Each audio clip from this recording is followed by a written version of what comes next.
Ao longo da Baixa Idade Média, já com o Reino de Portugal perfeitamente consolidado, Vila do Conde vai conhecer um notável desenvolvimento. Particularmente a partir do século XIV, em articulação com um mosteiro de clarissas que aqui surge, fundado por um homem poderoso, um dos filhos do rei Dom Dinis, Afonso Sanches. O mosteiro de Santa Clara, que se tornará, de resto, um dos principais, até hoje, elementos mais icónicos do povoado. As donas de Santa Clara são mesmo as donas de todo este território, exercendo o poder administrativo, cobrando impostos, exercendo também o direito.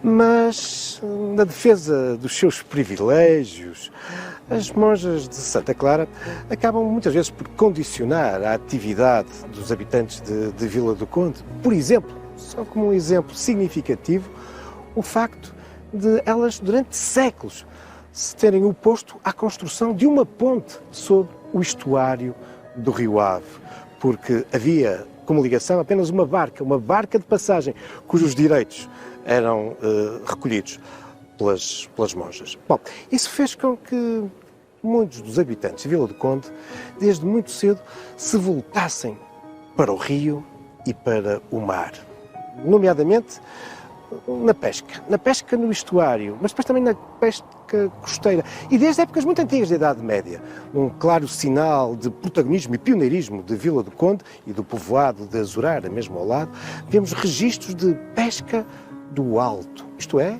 pesca ao largo.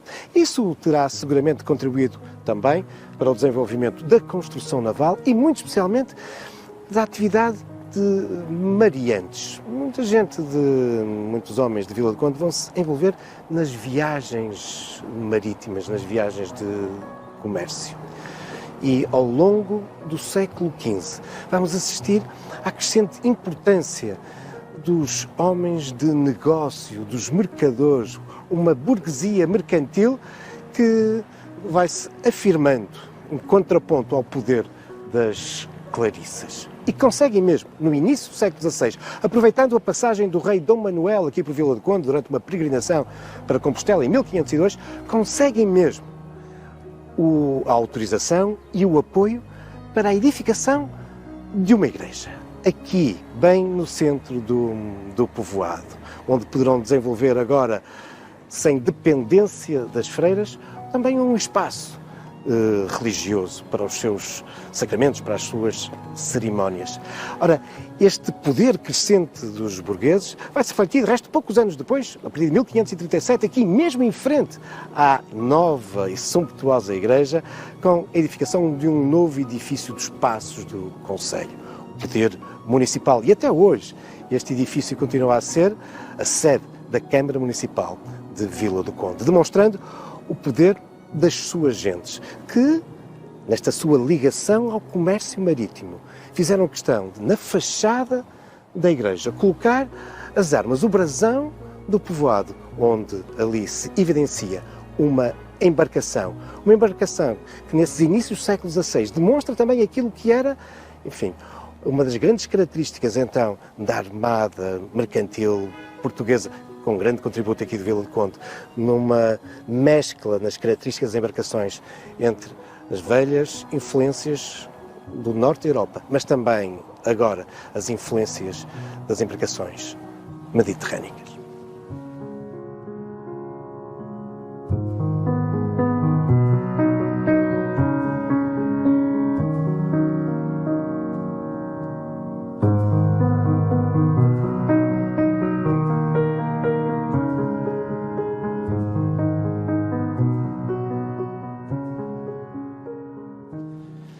Em boa verdade, apesar de todo o envolvimento do rei Dom Manuel I na construção da nova igreja e depois toda essa dinâmica ainda da primeira metade do século XVI, a verdade é que o reconhecimento régio pela importância e estratégia de Vila do Conde é anterior, nomeadamente com o monarca que antecede Dom Manuel I, o rei Dom João II, que em 1487 é o responsável pela criação, aqui nas margens do Ave, de uma alfândega régia.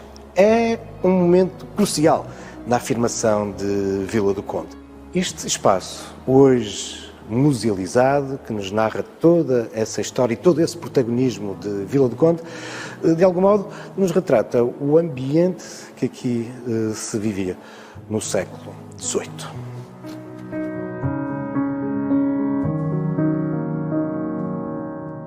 Mesmo em frente ao antigo edifício da Alfândega Régia, localiza-se desde 2007 uma réplica de uma nau quinhentista, aqui nas águas do Ave, recordando-nos, afinal, a importância que a povoação teve na época da expansão. É por isso um espaço privilegiado de memória e de identidade, que nos aborda não só as questões técnicas da construção, da navegação, mas também questões sociológicas sobre os tripulantes, a sua distribuição pelo espaço da nau e, claro, os produtos que ela transportava. Recordando também o envolvimento dos mercadores de Vila do Conde na exploração da costa africana, nas viagens para a Índia, para o Brasil e até para a China e o Japão. Mas é um espaço igualmente de identidade, quando nos recorda a importância que as embarcações de Vila do Conde e aqui construídas tinham, por exemplo, no século XVI. Sabemos que cerca de 50% das caravelas e das naus que andavam nessa época envolvidas nas viagens entre Cabo Verde, Santo Tomé e Príncipe e o norte da Europa eram, de facto, provenientes de Vila do Conde. E aqui, um outro pretexto para abordarmos esta forte ligação, desde há séculos, de Vila do Conde com o mar. Os seus estaleiros, a antiquíssima tradição dos estaleiros navais de Vila do Conde.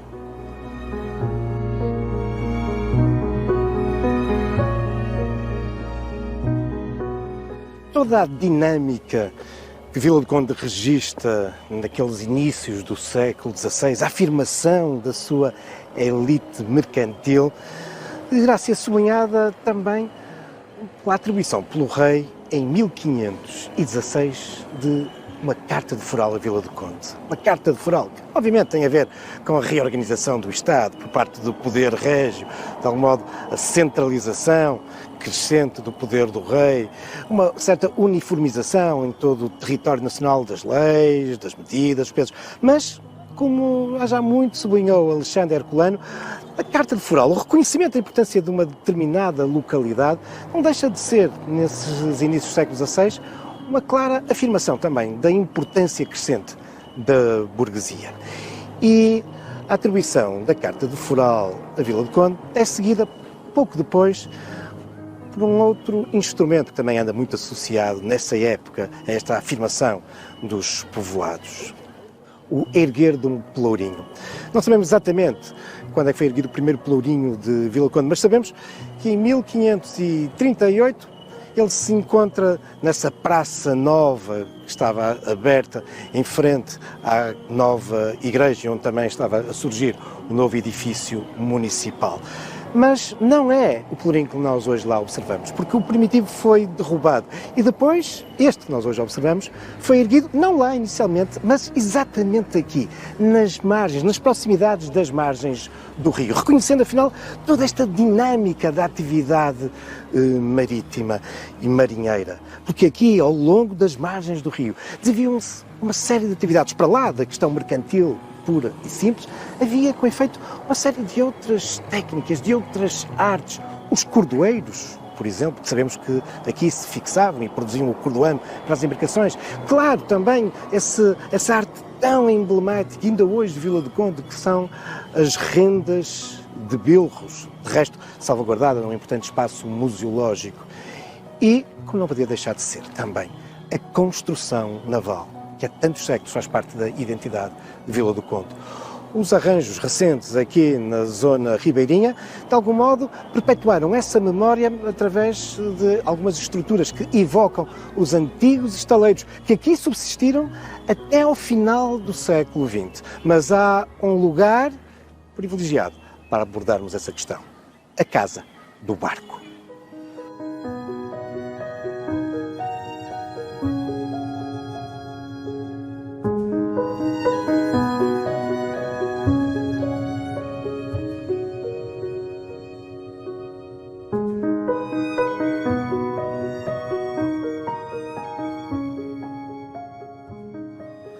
É de facto um espaço notável na salvaguarda deste património, a Casa do Barco. Um património imaterial português em torno dos estaleiros navais de Vila do Conde. Estaleiros artesanais e, através das velhas maquetes, dos antigos utensílios, podemos observar muito desse saber, dessa arte que envolvia complexos conhecimentos de matemática, de geometria, quando afinal gerações e gerações destes artistas, afinal, em termos do ponto de vista da formação escolar, era muito reduzida ou mesmo nula. As autoridades locais equacionam hoje classificar este saber, esta arte, este património como património da humanidade. Mas, apesar de tudo, existem muitos outros estaleiros artesanais, estaleiros navais pelo planeta. E por isso teria que haver algo de verdadeiramente único, singular, para se obter esse estatuto. Mas isso existe. Existe de facto algo que é intrínseco aos estaleiros e à tradição da carpintaria naval de Vila do Conde. É a Sala do Risco. Estou aqui com o Sr. António José Carmo, um desenhador e projetista de embarcações, descendente de uma família com longa tradição nos estaleiros de Vila do Conde. E aqui percebemos este trabalho complexo, esta arte de que ele é um dos últimos e raros detentores desse saber. Risca no chão, à escala real, as componentes daquilo que vão ser depois os elementos das embarcações. Aqui fazem os moldes, socorrendo-se para isso de uma série de instrumentos, alguns bem complexos, como é o caso da tábua dos escantilhões, que nos dão toda esta complexidade de graus, inclinações e de cálculos complexos.